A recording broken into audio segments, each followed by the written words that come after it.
Yes, I want to restart my computer. Oh shit.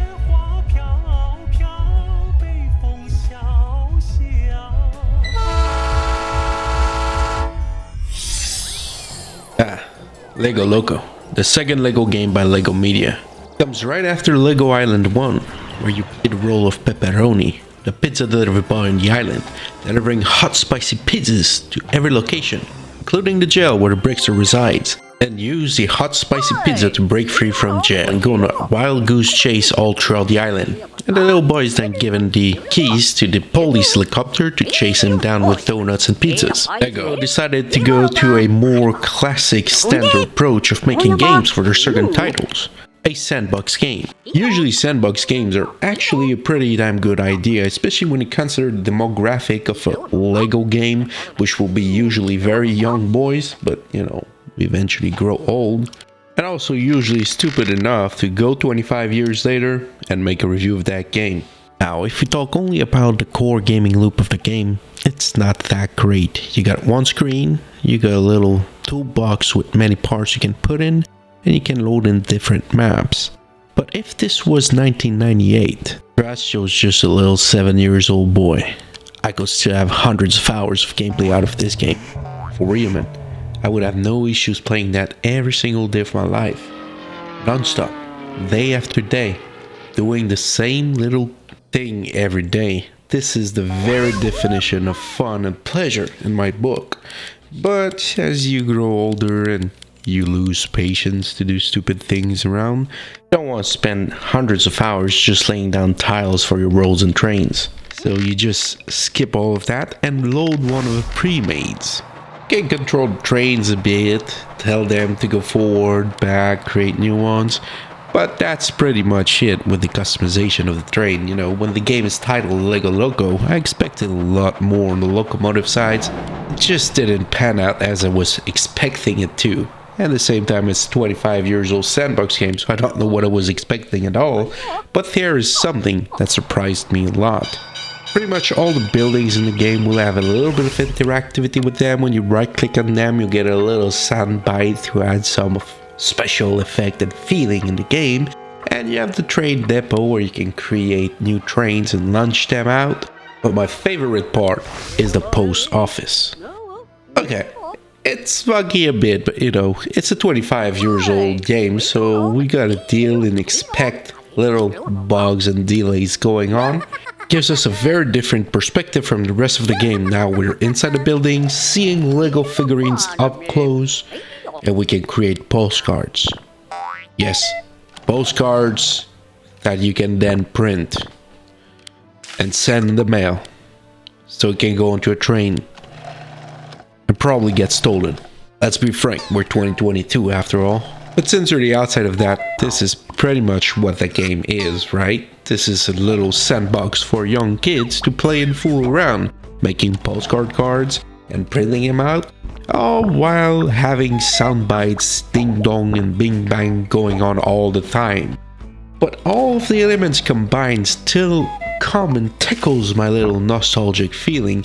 While I've never played Lego Loco before making this video, and I'll probably never play it again, the elements, brick by brick, they build that atmosphere. And now, you know, I played Brick by Brick song that actually sounds like Suck My Dick from Lego Island 1, but apparently got copyrighted last year and I lost all revenue on my Lego Island 1 review now because of that. But it's okay, because today we're talking about Lego Loco, and we'd be really loco to not talk about the peak features of freedom-loving games made into Sandbox. Of course, I'm talking about train collisions.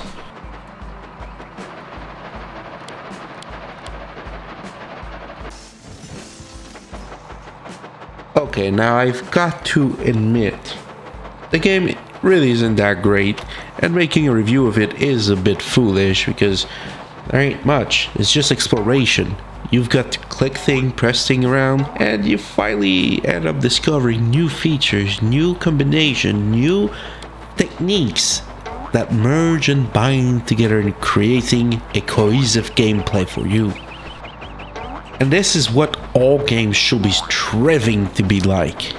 Yes, it has no core identity, it has no core values, no objective, no challenge, you could say, but it still is a game. And there's at least one crazy man that 25 years later came and made a review of this title. And now this same crazy man, this LOCO boy, is just milking the time about this title, stretching the review to its limit, the crazy temporal limits that you can go and bound time so you can reach 8 minutes for extra monetization on a YouTube video. This is true example of capitalism. This is the definition of madness. And that's where this review will be ending anyway, except for what I've discovered next. So I, by pure chance, played this game in early April. And this period falls right around Easter. What did I find in the game? Went through the magazine and kept going through the blank pages and got through Easter eggs. Easter eggs. Now that's interesting. You know, next thing we tried. Change the dates. 31st of October. Let's see about them Easter eggs now. Yep. Just as planned. The Sandbox game with no apparent care, objectives, or mission, or purpose. Starts to get a little bit of secrets going on. Now that's interesting.